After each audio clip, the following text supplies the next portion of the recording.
What if I told you this seemingly innocent Roblox Tycoon game is hiding something very disturbing? Something actually based on real life? With real pictures, real places, and even a real address? This isn't just a game. This is Sarah's house. So when you spawn in, you're not at a normal Tycoon plot. You're in a school classroom. There is a teacher, rows of desks, and a chalkboard with strange rules. Do not type Sarah, do not share what you've seen, do not touch droppers. Take this game seriously. Already it doesn't feel like any Tycoon game you've played before. So of course the first thing people do is break the rules. They type Sarah, and right away you're teleported into a dark room. The walls are covered with the same date over and over again, June 2nd. Standing there is a man holding a shotgun, and if you walk up to him, your screen flashes with the photo of a real woman. Not a Roblox face, but an actual picture. A gunshot fires. Then you're kicked from the game. For the rest of the school, there isn't really anything interesting about it. It's just a normal school. But then, when you leave the school, you finally can start the Tycoon. At first it feels normal. You collect money, buy floors, furniture, and slowly build Sarah's house. But it's unsettling. You're not just building a base. You're literally creating someone's real home. And when you buy Sarah's car, things get worse. Because under it, hiding in the shadows, is the same man you saw in the dark room, watching, waiting, always there. Now after building all of it, you'll see the only thing we have left is the shed, and it costs a full $10,000. Now we have enough money, so let's buy it. So at first it looks empty, just a hammer and a shovel. But if you move your mouse across the wall, you'll find a hidden button. Click it, you're teleported somewhere else. The walls here are covered in photos of the same woman from before, and there is a woman with the name yearbook photo. Other images show the developer's Roblox avatar placed into real locations, like Sarah's actual shed in real life, as you can see in this one. And then you may notice this, a key, and even creepier, every now and then a strange sound plays in the background. And if you put that audio through a spectrogram, it reveals a hidden picture of a shed with the word North Carolina. This isn't just random anymore. It feels like someone leaving real clues. So now you might be wondering, what do we do with this key? If you type Sarah again, you're sent back to the shotgun room. But this time, instead of walking up to him, there's a hidden corner you can slip through. Do it right and you'll return to the main map, still holding the key. But now, where do we actually use this key? Well, if you make your way to the school again, and you go behind it, you'll find this dumpster with locks on it. And if you listen closely, you can actually hear banging and screaming every now and then from the inside of it.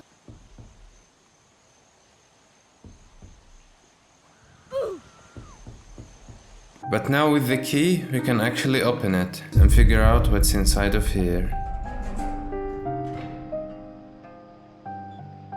Your character floats above Sarah's head, and then an address flashes on screen. If you look it up, it's the site of a landfill, a place where trash, or worse, gets buried. Then the game kicks you out with one final message. By the time you're reading this, it will be too late. The more you play Sarah's house, the more it feels less like a game, and more like someone leaving behind a trail of evidence. Think about the rules we see at the start. Do not type Sarah. Why forbid players from even saying her name? In most horror games, saying the monster's name summons it, but here, Sarah isn't the monster. Could it be that the developer didn't want her mentioned at all? Like he was trying to keep her hidden, even in death? And then, the classroom. Every student has a seat, except two. One missing for Sarah, but what could the other one be for? My theory is that it's for the developer. If that's true, then this isn't a fictional Sarah. This was a real girl he knew in real life.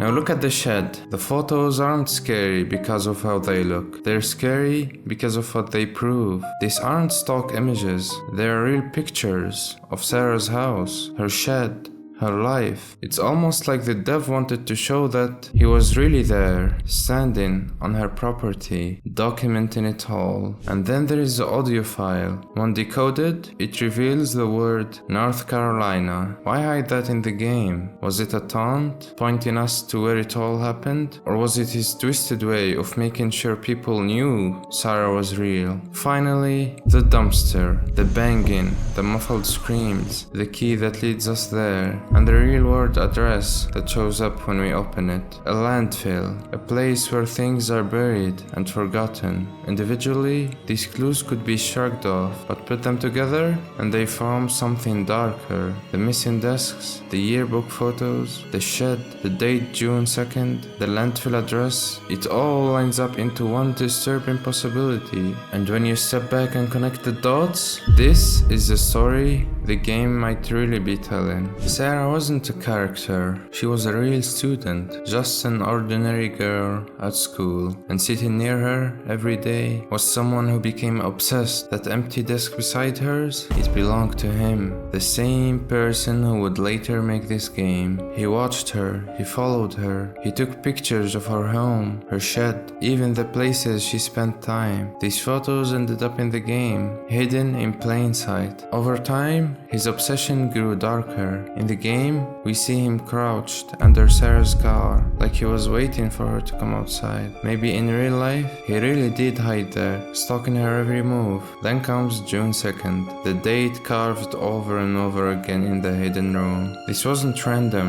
it was the day everything changed. The day Sarah disappeared. The shotgun scene, the screaming sounds inside the dumpster. They suggest that June 2nd was when he acted, when Sarah's life ended. And the landfill address in New Bern, North Carolina, that's where he wanted players to think her body ended up, hidden away. The most disturbing part is that he didn't just want to commit the act, he wanted to leave behind a record of it. Sarah's house isn't just a tycoon, it's his confession, a twisted diary where he immortalized her life and his obsession. So when you play, you're not just building a house, you're retracing the steps of someone who might have followed Sarah, photographed her, taken her on June 2nd, and buried her story forever in the landfill. And yet, through this game, that story refuses to stay buried. But what do you think? Is Sarah's house just a creepy ARG made to scare players? Or is it really a stalker's confession hidden inside Roblox? Let me know your thoughts and theories in the comment down below. And if you've come across any other Roblox games similar to this, drop them below too. I might cover them next. Oh yeah, and shout out to this YouTuber. His name is SizSticks, I guess. I'm sorry if I pronounced that wrong. But yeah, he's the one that made the video on this game first. And apparently he's the one that made the game too, from his latest video, I guess. I'm not sure. But yeah, that's it. If you've enjoyed, like and subscribe, all of that. And check the video on screen right now. You might like it. See ya!